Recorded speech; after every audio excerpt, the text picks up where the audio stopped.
बोलो सच्चे दरबार की जय।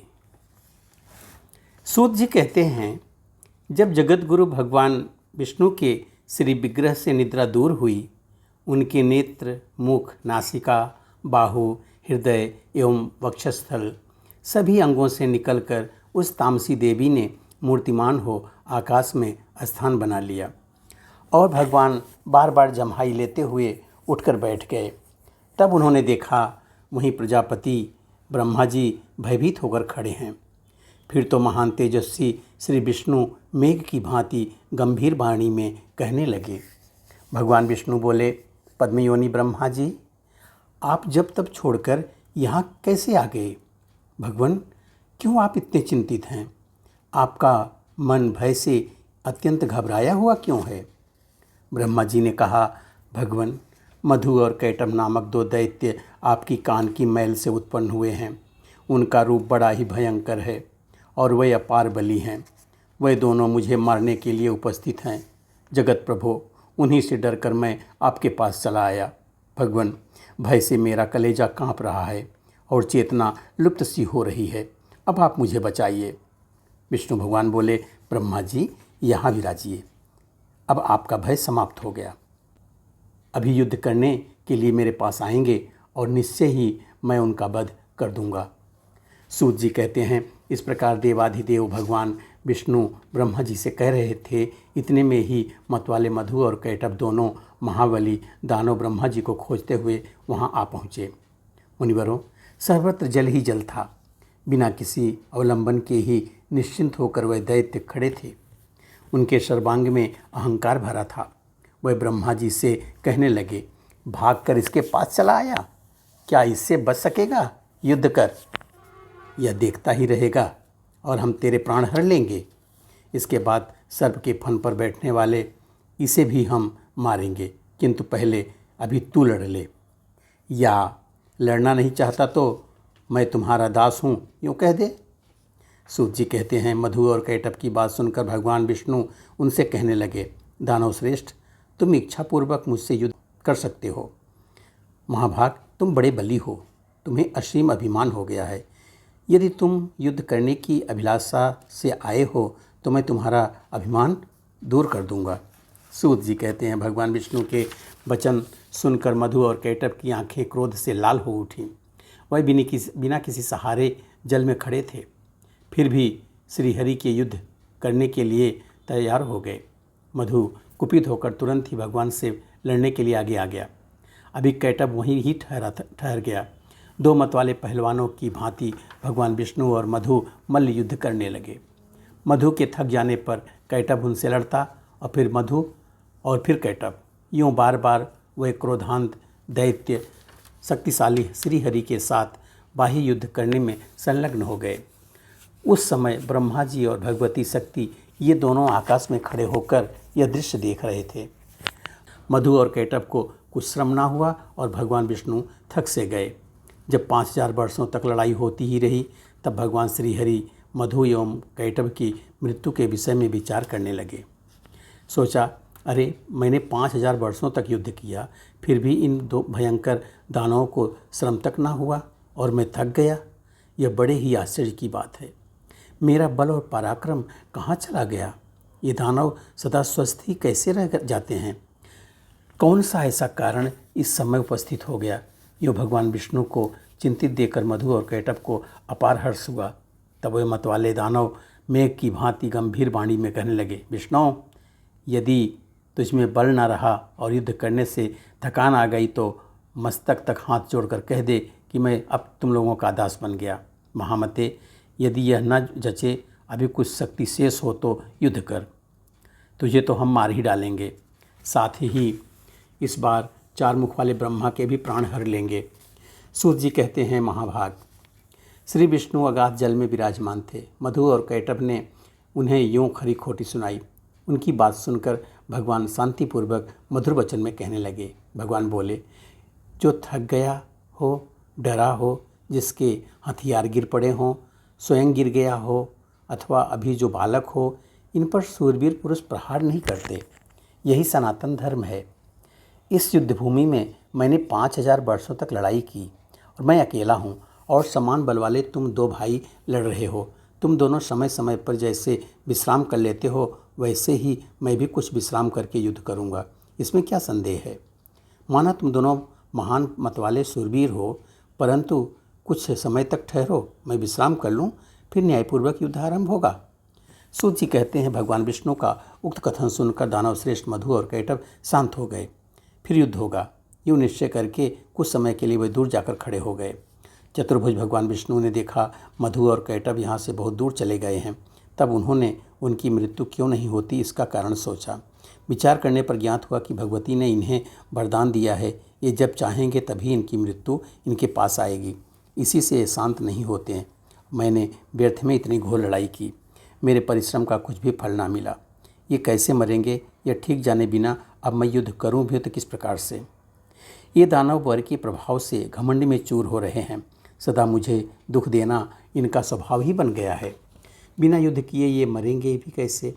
भगवती वर दे चुकी है, वह उसे टाल नहीं सकती। भला अपनी इच्छा से तो दुखी आदमी भी मृत्यु का आवाहन नहीं करता, फिर ये क्यों मरना चाहेंगे। जब कोई असाध्य रोगी और दरिद्र भी स्वयं मरना नहीं चाहता, फिर ये तो अभिमान में चूर रहते हैं, अपनी मृत्यु क्यों चाहेंगे। अतः मैं अब सभी मनोरथ पूर्ण करने वाली उस विद्यामयी शक्ति की शरण में चलूं, क्योंकि अब उनके प्रसन्न हुए बिना कार्य सिद्ध नहीं हो सकता। भगवान विष्णु यूँ सोच ही रहे थे, इतने में ही मन को मुग्ध करने वाली भगवती योग निद्रा के उन्हें दर्शन हुए। उस समय वह कल्याणमयी देवी आकाश में विराजमान थीं। आनंद स्वरूप भगवान श्री हरि को योग का ज्ञान तो था ही। उन्होंने बड़े ही रहस्यपूर्ण शब्दों में मधु कैटभ का संहार होने के लिए भगवती भुवनेश्वरी की स्तुति की। भगवान विष्णु की स्तुति करने पर देवी मुस्कुराकर कहने लगी, विष्णु तुम देवताओं के स्वामी हो, हरे अब पुनः युद्ध करने में तत्पर हो जाओ। अब ये दोनों शूरवीर दानव ठग कर मारे जा सकेंगे। मेरी वक्र दृष्टि से ये अवश्य मोह में पड़ जाएंगे। नारायण, मेरी माया से मोहित हो जाने पर तुम शीघ्र ही इन्हें मार डालना। सूत जी कहते हैं भगवती की प्रेरणा से सनी हुई वाणी सुनकर भगवान विष्णु युद्ध भूमि में आकर खड़े हो गए। वह महाबली दानव बड़े ही विचारशील थे। युद्ध की इच्छा से वे भी सामने उपस्थित हुए। भगवान विष्णु को सामने देखकर उन्हें बड़ा हर्ष हुआ। बोले, चार भुजा वाले विष्णु, ठहरो ठहरो और युद्ध करो। तुम्हें लड़ने की उत्कट इच्छा तो है ही, हार और जीत में प्रारब्ध बल होता है। यह निश्चय जानकर तुम्हें युद्ध में लग ही जाना चाहिए। बलवान विजयी होता है, किंतु कभी कभी भाग्यवश दुर्बल भी विजय पा जाता है। इसलिए महात्मा पुरुष को चाहिए कि किसी भी परिस्थिति में हर्ष और शोक ना करे। मैं सदा से दानवों का शत्रु हूँ। समय में बहुत से दैत्य मुझसे पराजित हुए हैं।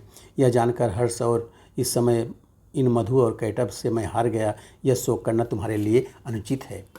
सूत जी कहते हैं, इस प्रकार कहकर महाबाहु मधु और कैटभ युद्ध के लिए डट गए। उन्हें देखकर भगवान विष्णु ने बड़े विचित्र ढंग से एक घूंसा मारा। बलाभिमानी उन दैत्यों में भी भगवान पर घूंसों से चोट पहुंचाई। यूँ परस्पर घोर युद्ध होने लगा। लड़ते हुए उन अपार बलशाली दानवों को देखकर भगवान श्री हरि ने कातर भाव से भगवती की ओर दृष्टि फेरी। सूत जी कहते हैं, उस समय भगवान करुणा रस से भीग से गए थे। उन्हें देखकर भगवती ने अट्टहास किया। उनकी आंखें लाल लाल हो गई। साथ ही उन्होंने कामदेव के बाणों की तुलना करने वाले अपने कटाक्ष भरे नेत्र से उन दैत्यों को आहत कर दिया। भगवती मुस्कुराती हुई तिरछी नज़रों से उनकी ओर देख रही थीं। उनके इस अवलोकन में प्रेम और मोह भरे थे। फिर तो भगवती की तिरछी चितवन को देखकर दुरात्मा मधु और कैटभ तुरंत मोहित हो गए। मदन सरों से उनका मन व्यथित हो उठा। यह कैसा मनोहर अद्भुत दृश्य सामने आ गया। यूँ मानते हुए वह अपनी दृष्टि छटा दिखाने वाली देवी की ओर देखते रह गए। भगवान विष्णु काम साधने में सतर्क तो थे ही, वे देवी के अभिप्राय को देखकर समझ गए कि अब दैत्य मोहित हो चुके हैं। फिर तो हंसकर मेघ की भांति गंभीर वाणी में उन्होंने मधुर शब्दों में कहा, वीर, तुम्हें जो इच्छा हो वर मांग लो। मैं तुम्हारे युद्ध कौशल से अत्यंत प्रसन्न होकर अवश्य वर देने को तैयार हूँ। प्राचीन समय में युद्ध करने वाले बहुतेरे दानव मेरे सामने आए, किंतु मैंने तुम्हारे समान ना तो किसी को देखा ना ही सुना ही। तुम बड़े ही अनुपम बलवान हो, अतएव मैं तुमसे बहुत प्रसन्न हूँ। अपार बलशाली दानव, तुम दोनों भाइयों की अभिलाषा मैं अवश्य पूर्ण करूँगा। सूत जी कहते हैं, इस प्रकार मधु और कैटभ काम से आतुर थे। उन्हें अपने बल का अभिमान तो था ही, उनकी आंखें कमल के समान थी। जगत को आह्लादित करने वाली भगवती महामाया सामने विराजमान थी। भगवान विष्णु का वचन सुनकर भी दानवों की आंखें देवी की ओर लगी रहीं। अभिमानी वही भगवान श्रीहरि से कहने लगे, विष्णु, हम मांगने नहीं आए हैं, हम तुम्हें क्या दे सकोगे देवेश? तुम हमें क्या दे सकोगे देवेश? तुम्हें ही हम देने को तैयार हैं। हम याचक नहीं, हम तो उदार दाता हैं। ऋषिकेश, तुम्हें जिस वर की अभिलाषा हो हमसे प्रार्थना करो। वासुदेव, तुम्हारे इन अद्भुत युद्ध से हम बड़े प्रसन्न हैं। मधु और कैटभ की बात सुनकर भगवान विष्णु ने कहा, यदि तुम लोग मुझ पर प्रसन्न हो और वर देना चाहते हो तो बस दोनों मेरे हाथ से मौत स्वीकार कर लो। सूत जी कहते हैं, तदनंतर भगवान श्रीहरि की बात सुनकर मधु और कैटभ महान आश्चर्य में पड़ गए। वे हम ठगे गए मानकर खड़े रहे। उनके मुख पर शोक की घटा घिराई। सर्वत्र जल भरा था, कहीं भी प्राकृतिक भूमि नहीं दिखती। यह मन में विचार कर वे भगवान से कहने लगे, जनार्दन, तुम देवताओं के स्वामी हो, तुमने भी पहले वर देने की बात कही है, तुम कभी झूठ नहीं बोलते, अतः मेरा भी अभिलषित वर दो। माधव, हमारा वर यही है कि जल शून्य विस्तार वाले स्थान पर हमारा वध करो। हमने तुमसे मौत स्वीकार कर ली, किंतु तुम भी वचन का पालन करना। जब तब भगवान ने सुदर्शन चक्र को याद किया। साथ ही वह हंसकर कहने लगे, महाभाग, जल शून्य विस्तृत स्थान ही तुम्हें मार रहा हूँ। यूँ कहकर देवाधिदेव भगवान विष्णु ने अपनी विशाल जांघें फैलाकर जल पर ही जल रहित स्थान मधु और कैटभ को दिखा दिया। साथ ही कहा, इस स्थान पर जल नहीं है, अब तुम अपना मस्तक दे दो। आज मैं भी सत्यवादी रहूँगा और तुम भी। भगवान का यह कथन सुनकर उनकी सत्यता पर वे विचार करने लगे। पश्चात अपने 4000 कोष वाले विशाल शरीर को उन्होंने स्वयं मृत्यु के मुख में डाल दिया। उस समय भगवान ने अपनी जांघें सटा ली। यह देखकर मधु और कैटभ को बड़ा आश्चर्य हुआ। उन विचित्र जांघों पर मस्तक रखने के लिए भगवान ने दैत्य से कहा। उन्होंने मस्तक रख दिए। तब भगवान ने उनके मस्तक को चक्र से काट डाला। तदनंतर मधु और कैटभ के प्राण पखेरु उड़ गए। उस समय सारा समुद्र उन दैत्यों के रक्त और मज्जा से व्याप्त हो गया। मुनीश्वरों, तभी से पृथ्वी का नाम मेदिनी पड़ गया। इसलिए मिट्टी खाना निषेध माना जाता है। तुम लोगों ने जो पूछा था वह सारा प्रसंग भली भांति विचार कर मैं कह चुका। अब विज्ञ पुरुषों को उचित है कि विद्या स्वरूपिणी महामाया की ही सदा आराधना करें। तभी देवता और दानव भी उस परम शक्ति की ही उपासना करते हैं। त्रिलोकी में भगवती से बढ़कर कोई भी देवता नहीं है। यह बात सत्य है। वेद और शास्त्र इसके प्रमाण हैं। अतः वे चाहे निर्गुण हो अथवा सगुण, उन परा शक्ति की उपासना करनी ही चाहिए। यहाँ पे अध्याय 9वां पूरा होता है। बोलो सच्चे दरबार की जय।